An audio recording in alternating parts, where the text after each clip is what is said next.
Bismillahirrahmanirrahim. Kembali bersama Diana's Class. Apa kabar hari ini Soli-Soliha? Alhamdulillah, sehat semua ya. Ya, hari ini kita akan belajar SBDP tema 4, subtema 2 dan 3 untuk kelas 6 SD, yaitu jenis-jenis dan apresiasi seni reklame.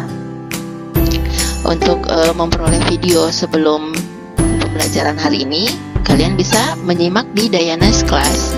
Jangan lupa subscribe ya. Nah, masih ingat apa pengertian reklame? Reklame merupakan suatu karya seni rupa yang memuat teks dan gambar yang menarik untuk menginformasikan, mengajak, menganjurkan, atau menawarkan produk berupa barang atau jasa. Nah, di bawah ini adalah contoh-contoh reklame. Ada yang berupa baliho, ada billboard. Nanti kita jelaskan satu persatu. Gimana ciri-ciri reklame itu?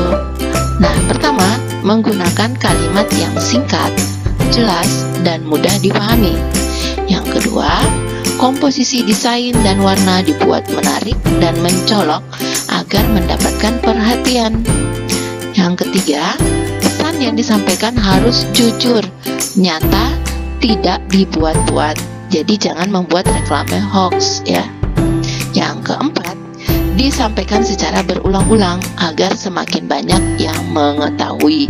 Maksudnya di sini kita pasang reklame itu bukan cuma untuk 1 jam 2 jam ya. Bisa untuk berhari-hari, berbulan-bulan, bisa sampai bertahun-tahun. Oke. Nah, jenis pertama, jenis reklame yaitu berupa poster seperti yang pernah kita pelajari pekan kemarin. Nah, poster ini memiliki ciri berupa selembaran kertas yang memuat gambar dan tulisan yang dibuat semenarik mungkin. Itu dengan warna-warna yang menarik ya, warna-warna kontras. Oke, ditempelkan di tempat-tempat umum yang strategis agar mudah dilihat. Secara umum, poster terdiri atas 3 unsur yaitu huruf teks, gambar, serta latar belakang. Seperti ini contohnya ya. Poster seperti ini biasanya kita temukan di bioskop. Oke, jenis reklame yang kedua yaitu brosur. Nah, ini udah terlihat contohnya nih. Brosur ini merupakan selembar kertas yang berisi informasi secara detail dan jelas dan disebarkan langsung atau diberikan secara langsung kepada kepada konsumen. Nah, kita langsung memberikannya. Beda dengan apa tadi yang poster, itu kita tidak tahu siapa yang membacanya. Kalau yang brosur ini kita bisa tahu orang ini yang menerimanya, kalangan ini yang akan memperoleh brosur ini, gitu ya. Untuk jenis yang ketiga yaitu pamflet. Nah, pamflet ini mirip sama brosur.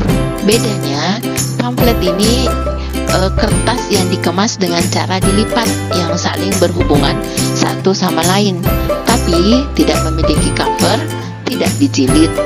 Sama dengan brosur tadi, diletakkan di tempat yang mudah diambil atau bisa langsung disebarkan.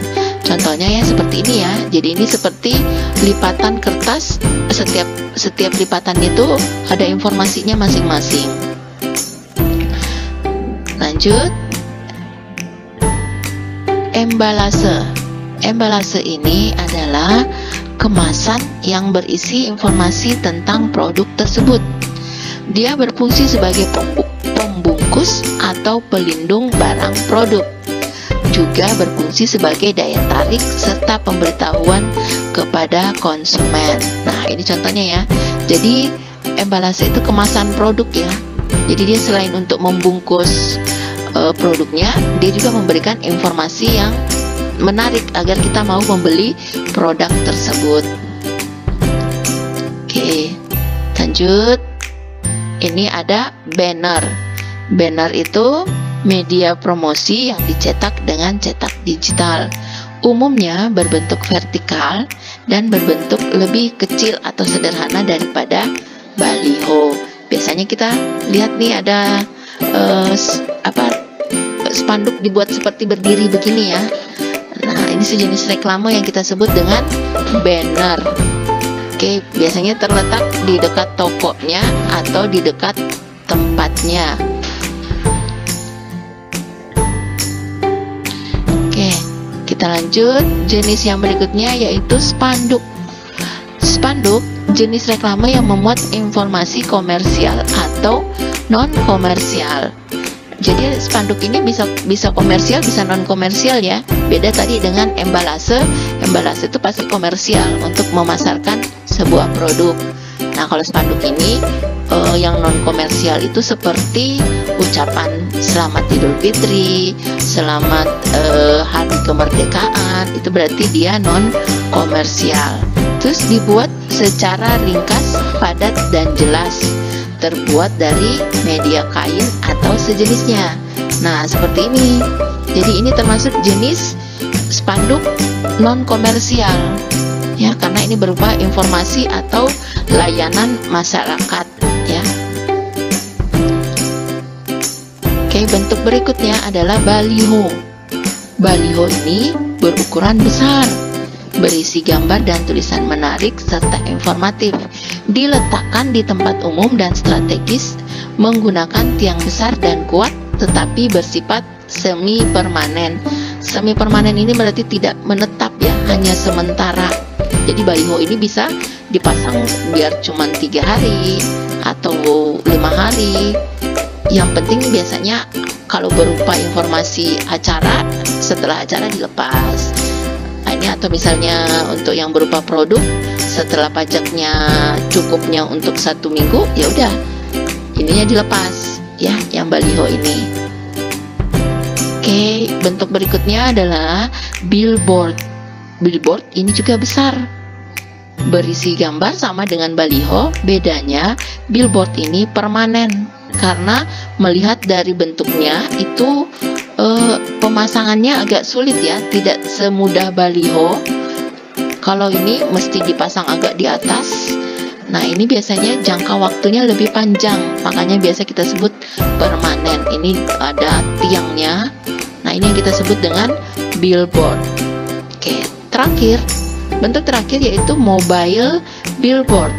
Nah, bedanya dengan billboard tadi, ini berbentuk 3 dimensi yang dapat bergerak.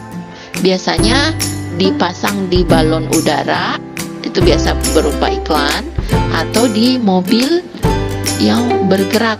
Nah, seperti contoh gambar berikut ya. Ini disebut dengan mobile billboard. Oke.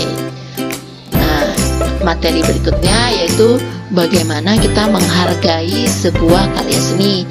Kita sebut dia apresiasi seni. Di sini seni reklame. Upaya memahami berbagai hasil seni reklame dengan segala permasalahannya, serta menjadi lebih peka terhadap nilai-nilai estetika yang terkandung di dalamnya. Ini yang dimaksud dengan apresiasi seni ya. Kalau contoh gambar di sini apresiasi seni lukis. Nah, kita bahasnya apresiasi seni reklame.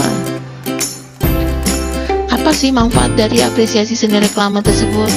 Yang pertama, untuk meningkatkan kecintaan terhadap karya seni, khususnya yang dibuat oleh anak-anak Indonesia. Jadi kalau kalian telah membuat sesuatu, kalian akan merasa bangga, oh ini karya saya sendiri, ini karya seni saya sendiri. Itu yang ingin dimunculkan tujuan dari apresiasi ini. Nah, kalau guru, ustazah biasanya memberikan penilaian, menghargai hasil usaha anak-anak dalam membuat suatu karya seni, khususnya karya seni reklame. Seperti yang pekan kemarin ya, yang kita buat itu tentang poster. Nah, di sini juga bertujuan untuk mengembangkan kemampuan dapat berupa sarana dalam menikmati karya seni. Tujuan terakhir yaitu untuk membangun hubungan timbal balik yang positif antara pembuat seni dengan penikmat seni. Misalnya nih, penikmat seni dia mempunyai tempat, dia akan memberikan memberi pinjaman berupa pinjaman tempat kepada pembuat seni untuk bisa memasarkan seninya. Nah, di sini misalnya yang punya tempat memperoleh dari biaya harga masuk pameran, sedangkan pembuat seninya akan memperoleh bayaran jika ada yang ingin membeli karya seninya. Nah, itu maksudnya hubungan timbal balik yang positif. Oke, cukup sampai di sini penjelasan Ustazah tentang reklame. Semoga bermanfaat. Terima kasih atas perhatiannya. Wassalamualaikum warahmatullahi wabarakatuh.